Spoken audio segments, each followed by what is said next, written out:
Cerita ini berlatar di Prime Earth dan diambil dari komik Deathstroke Rebirth. Deathstroke menyelinap ke sebuah kapal milik Alicante, seorang bos pengedar narkoba. Deathstroke melangkah dengan sangat hati-hati, membunuh para penjaga kapal dengan cepat dan tanpa suara. Namun kehati-hatian Deathstroke tersebut tidak berguna bagi mata dan telinga seorang Superman. Superman datang berniat untuk menangkap Deathstroke. Kedua pria tangguh ini bertatapan, namun juga bersiap untuk mengantisipasi serangan masing-masing. Deathstroke mempersiapkan diri dengan mengambil pedangnya. Superman yang tahu betapa bahayanya Deathstroke juga mulai fokus untuk mengantisipasi serangan yang hendak dilakukan oleh Deathstroke. Deathstroke membuang pedangnya dan membuka topengnya. Dia menyerahkan diri kepada Superman untuk ditangkap. Deathstroke berlutut dan membiarkan dirinya diborgol oleh Superman. Sambil menunggu Superman memasang borgolnya, Deathstroke menceritakan tentang misinya di sini, yaitu untuk membunuh seorang bandar narkoba bernama Alicante yang memiliki kapal besar ini. Deathstroke mempertanyakan kemana Superman saat anak buah Alicante memperkosa banyak gadis dan mengkebiri banyak anak laki-laki.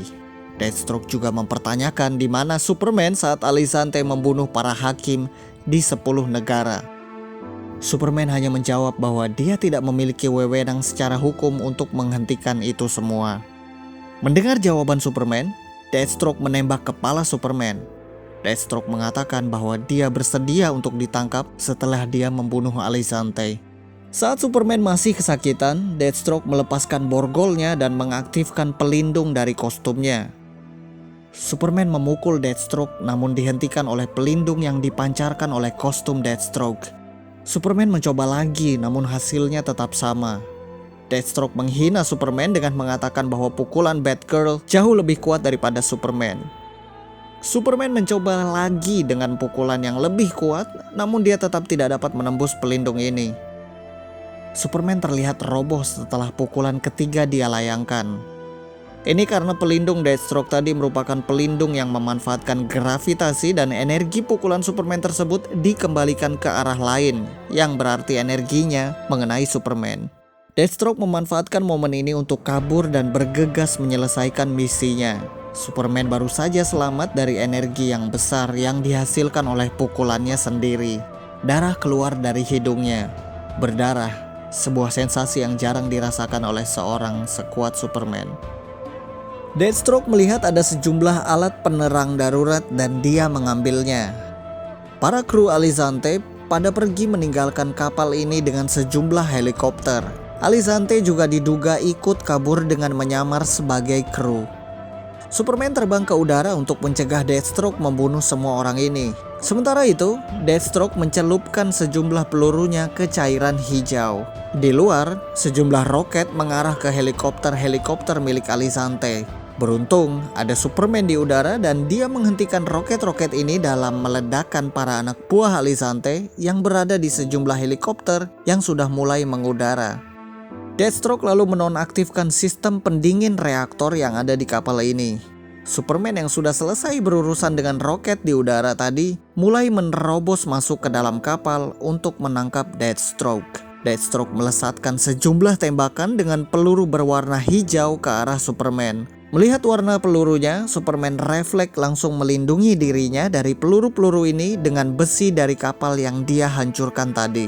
Memanfaatkan situasi saat Superman lengah karena peluru tadi serta reaktor yang akan meledak dalam waktu 90 detik, Deathstroke terjun ke laut.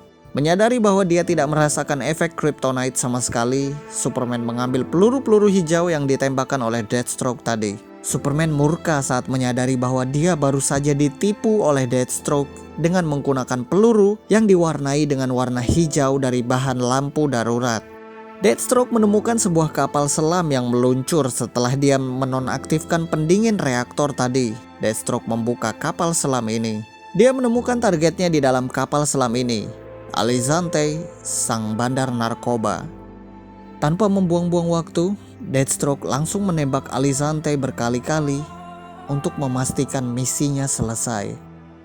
Superman baru saja menghentikan reaktor yang mulai memanas dan menyelamatkan banyak orang yang masih berada di kapal ini. Deathstroke kembali ke permukaan setelah menyelesaikan misinya.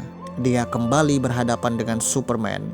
Deathstroke menembak Superman dengan tongkatnya, tetapi tidak berdampak apa-apa ke Superman. Superman melancarkan heat visionnya yang ditangkis oleh Deathstroke dengan tongkatnya. Tetapi tongkatnya tidak dapat menahan heat vision Superman ini dan melebur.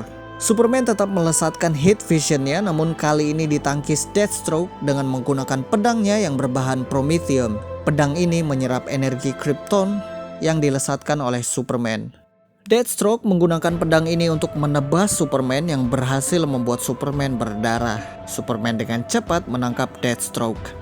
Superman sudah berancang-ancang akan memukul Deathstroke. Deathstroke tahu bahwa Superman tidak akan memukulnya. Dan benar saja, Superman memilih melepas Deathstroke ketimbang menyerang seseorang yang sudah tidak dapat melindungi dirinya. Tiba-tiba kostum Deathstroke dinonaktifkan oleh seseorang. Hal ini mengejutkan Deathstroke karena seharusnya tidak ada yang bisa mematikan sistem Icon kecuali sistem Icon itu sendiri.